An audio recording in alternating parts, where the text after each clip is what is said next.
ഷാപ്പിലെ കള്ളും പിന്നെ പൊന്നാരി നെല്ലും താവീടും 4 കില വെച്ചേ പിന്നെ വീതും കർമ്മങ്ങളും ചെയ്തേ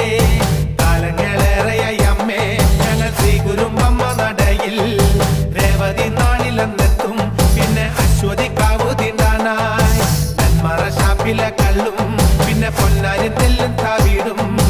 4 കില വെച്ചേ പിന്നെ വീതും കർമ്മങ്ങളും ചെയ്തേ കാലങ്ങളേറെയായി അമ്മേ ഞങ്ങൾ ശ്രീ കുരുമ്പമ്മ നടയിൽ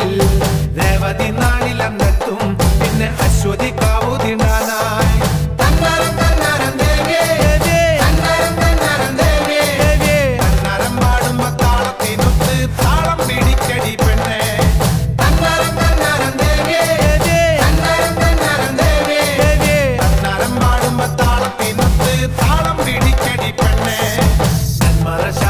കള്ളും പിന്നെ പൊന്നാരി നെല്ലും താവീടും 4 കില വെച്ചേ പിന്നെ വീതും കർമ്മ